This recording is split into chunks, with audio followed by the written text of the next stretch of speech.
Halo Sobat Farmasis, Assalamualaikum warahmatullahi wabarakatuh. Perkenalkan, kami dari kelompok 1 Solida SIF 16 yang beranggotakan Irsya Rismayanti, Kuswanda Purnawan, Lulu Afifah, Muhammad Rofi, Niar Putri Gusdinar, Nita Nurpadila, Nizar Al-Adawiyah, dan juga Novi Fitriani. Kami akan memberikan informasi seputar rute pemberian obat secara parenteral, di mana rute pemberian obat merupakan jalur ketika obat dimasukkan ke dalam tubuh pasien. Rute pemberian obat secara parenteral digunakan untuk obat yang absorpsinya buruk melalui saluran cerna dan untuk obat seperti insulin yang tidak stabil dalam saluran cerna. Pemberian parenteral juga digunakan untuk pengobatan pasien yang tidak sadar dan dalam keadaan yang memerlukan kerja obat yang cepat. Pemberian parenteral memberikan kontrol yang paling baik terhadap dosis yang sesungguhnya dimasukkan ke dalam tubuh. And for your information guys, ada banyak sekali rute pemberian obat secara parenteral ini, seperti yang akan kami jelaskan berikut ini. So let's go, hope you guys enjoy watching this video.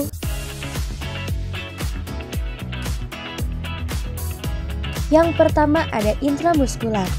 Intramuskular merupakan injeksi yang dimasukkan ke dalam otot tubuh. Injeksi ini diabsorpsi lebih cepat daripada injeksi subkutans karena suplai darah yang lebih besar ke otot tubuh. Tujuan pemberian obat dari intramuskular ini yaitu untuk mendapatkan efek obat yang tidak terlalu cepat tapi berlangsung lebih lama dibandingkan efek dari intravena. Dengan volume pemberian maksimal 5 mili bila disuntikan di daerah gluteal, maksimal 2 mili bila disuntikan di deltoid, dan tempat pemberian dengan rute obat intramuskular ini berada di bagian otot relaksasi, seperti otot gluteal, otot deltoid, otot ventrogluteal, dan vastus lateralis. Kontraindikasi penggunaan intramuskuler ini adalah dapat menimbulkan keracunan pada zat aktif yang bekerja lambat dan mudah terakumulasi. Intramuskular tidak diberikan pada pasien gagal jantung atau shock, karena pada pasien ini, uptake ke kompartemen darahnya buruk. Lalu, kontraindikasi untuk larutan parenteral yang hipertonis, karena volume cairan biologis di otot jumlahnya terbatas, sehingga tidak dapat mentolerir rentang osmosis yang lebar. Intramuskular tidak disuntikan pada bagian tubuh yang banyak terdapat pembuluh darah dan saraf. Yang kedua ada intravena. Intravena merupakan metode pemberian obat secara langsung ke dalam pembuluh vena melalui suntikan maupun infus. Tujuan pemberian obat dari intravena ini yaitu untuk hipertensi atau shock, mengembalikan keseimbangan elektrolit, untuk keadaan darurat, untuk mendapatkan efek parlon segera, infeksi serius, pemberian nutrisi secara kontinu, transfusi darah, dan plasmaferesis. Kontraindikasi penggunaan intravena ini adalah trombosis, penyuntikan mikroorganisme, toksin, partikel atau udara, dan terjadinya ketidakcampuran fisik atau kimia beberapa senyawa sebelum atau pada saat penyuntikan. Dengan volume pemberian sebanyak 0,5 mili sampai 1 liter, dan tempat pemberian intravena berada pada vena yang tampak jelas, normalnya di lengan bawah jika tidak memungkinkan di kaki, dan pada anak kecil di kulit kepala. Selanjutnya yang ketiga ada subkutan. Subkutan merupakan penyuntikan obat atau vaksin ke dalam hipodermis, yaitu lapisan kulit yang berada di bawah dermis. Pemberian obat secara subkutan dilakukan jika obat tidak dapat diberikan secara oral, tapi diharapkan efek yang bekerja lebih lambat dibandingkan intravena ataupun intramuskular. Subkutan disuntikan ke dalam jaringan yang longgar di bawah kulit atau dermis dan pada bagian tubuh yang sedikit lemaknya. Injeksi subkutan kontraindikasi untuk obat yang bersifat asam kuat, basa kuat, atau iritan yang dapat menimbulkan rasa sakit, inflamasi, atau nekrosis jaringan. Obat-obat iritan atau yang berbentuk suspensi kental dapat menimbulkan rasa sakit, lecet, atau asbes yang nyeri. Larutan yang sangat menimpang isotoninya dapat menimbulkan nyeri atau nekrosis dan absorpsi obat menjadi tidak optimal. Subkutan tidak diberikan kepada pasien yang gagal jantung, shock, ataupun ada kolaps pada pembuluh darahnya. Volume pemberian obat secara subkutan jarang yang lebih besar daripada 2 mili dan tidak lebih daripada 1 mili. Selanjutnya yang keempat ada intraperitoneal yang merupakan suntikan suatu zat ke dalam rongga tubuh. Biasanya intraperitoneal ini lebih sering diterapkan pada hewan daripada pada manusia. Pemberian obat secara intraperitoneal yaitu untuk pengobatan penyakit secara lokal atau yang tersebar di dalam abdomen yang disebabkan oleh infeksi atau tumor dan peritoneal dialisis. Kontraindikasi penggunaan obat secara intraperitoneal yaitu peritonitis dan pendarahan. Selanjutnya yang kelima ada hipodermoklisis, yaitu disuntikan ke dalam atau di antara lapisan jaringan otot. Penggunaan obat secara hipodermoklisis ini memiliki tujuan jika diinginkan kecepatan absorpsi yang rendah dan tidak ada vena yang cocok yang dapat dipakai, seperti pada bayi dan orang lanjut usia. Volume pemberian hipodermoklisis yaitu injeksi subkutan dalam jumlah yang besar dan tempat pemberiannya sama dengan subkutan, yaitu disuntikan ke dalam jaringan yang longgar di bawah kulit atau dermis dan pada bagian tubuh yang sedikit lemaknya. Kontraindikasi penggunaan obat secara hipodermoklisis yaitu harus dilakukan perlahan untuk mencegah terjadinya pembekakan. Larutan yang sangat menimpang isotoninya dapat menimbulkan nyeri atau nekrosis dan absorpsi obat menjadi tidak optimal. Dan yang terakhir adalah larutan hipertonis yang memiliki perbedaan pH yang signifikan dengan pH tubuh. Lalu selanjutnya ada intrakardiak. Intrakardiak merupakan suntikan yang diberikan langsung ke dalam otot jantung atau ventrikel. Tujuan dari pemberian obat secara intrakardiak ini yaitu untuk mendapatkan efek obat yang segera untuk mencegah malfungsi jantung. Intrakardiak memiliki kontraindikasi yaitu dapat merusak otot jantung dan pembuluh darah nadi koroner. Tempat pemberian intrakardiak diinjeksikan langsung ke dalam bilik jantung. Yang ketujuh ada intrasisternal. Injeksi ini disuntikan ke intrakarnial sisternal dan lapisan dura dari spinal cord. Tujuan dari penggunaan obat secara intrasisternal ini yaitu untuk diagnostik. Kontraindikasi penggunaan obat secara intrasisternal ini adalah rute pemakaian yang cukup berbahaya dan dapat menyebabkan terjadinya kelumpuhan saraf atau kematian. Tempat pemberian intrasisternal ini diinjeksikan langsung ke dalam rongga sisternal sekeliling dasar otak. Yang kedelapan ada intrakutan. Intrakutan merupakan injeksi dangkal atau superficial dari suatu zat ke dalam dermis yang terletak di antara epidermis dan hipodermis. Penggunaan obat secara intrakutan dilakukan untuk tujuan diagnostik, antigen, misal seperti tuberkulin, dan vaksin, misal seperti smallpox.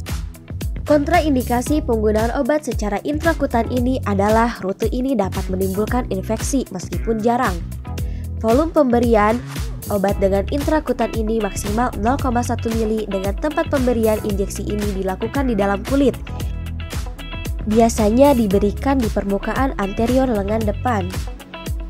Yang kesembilan ada intratekal yang merupakan jalur pemberian obat melalui suntikan ke kanal tulang belakang atau ke ruang subarachnoid sehingga mencapai cairan cerebrospinal dan berguna dalam anestesi spinal, kemoterapi, atau aplikasi manajemen nyeri. Tujuan penggunaan rute obat secara intratekal dilakukan untuk pengobatan infeksi atau tumor pada sepanjang saraf tulang punggung. Injeksi secara intratekal ini dilakukan langsung ke dalam kantung lumbar atau rongga sumsum tulang belakang yang terletak di ujung kaudal dari spinalis chordata.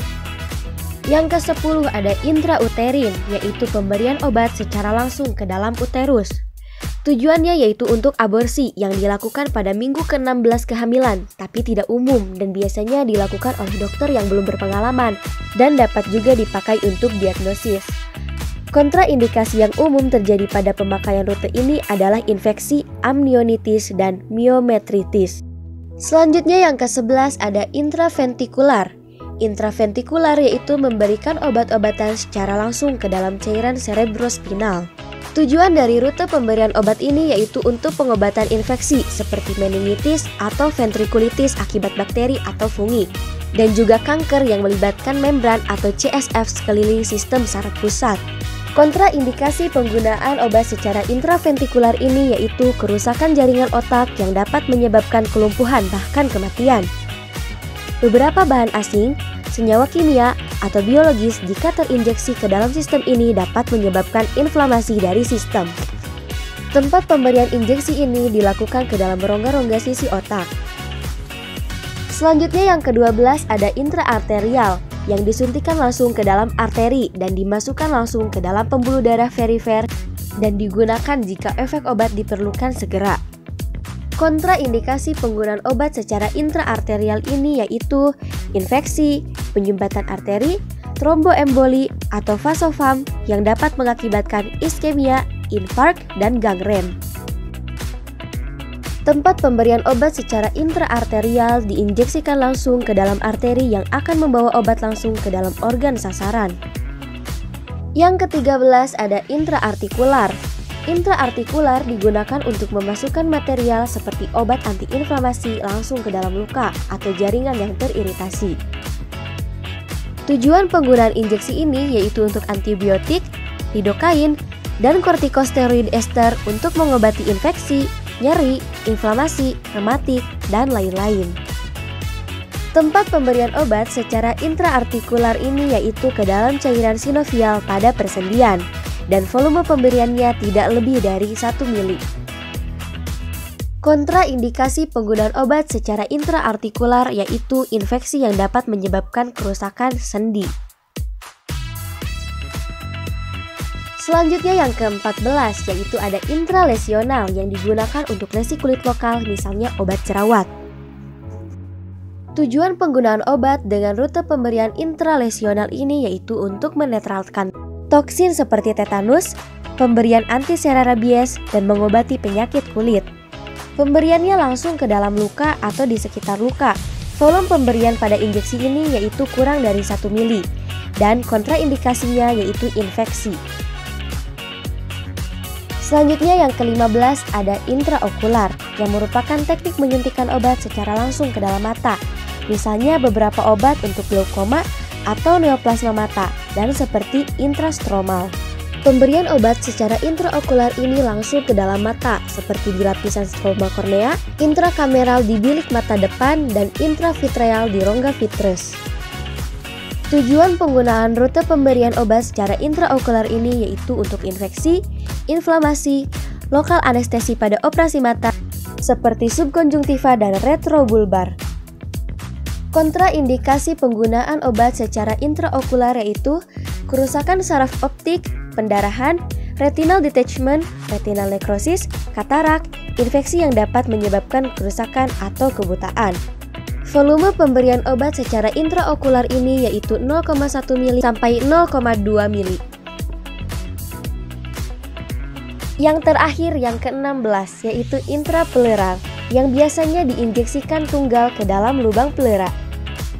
Tujuan pemberian obat secara intraplelar yaitu untuk infeksi pleura, malignansi, pemberian enzim seperti streptokinase dan streptodornase. Tempat pemberian obat secara intraplelar yaitu diinjeksikan ke dalam rongga selaput dada. Kontraindikasi penggunaan obat secara intraplelar yaitu pneumotoraks, pendarahan intraplelar, atau infeksi. Sekian informasi yang dapat kami sampaikan mengenai rute pemberian obat secara parenteral ini. Semoga apa yang telah kami sampaikan dapat bermanfaat bagi kita semua. Dan untuk kalian semua yang ada di rumah, di masa pandemi ini jangan lupa untuk selalu ingat 3M, mencuci tangan, memakai masker, dan tetap menjaga jarak. Thank you, terima kasih, arigatou gozaimasu, kamsahamnida, hatur nuhun, bye-bye.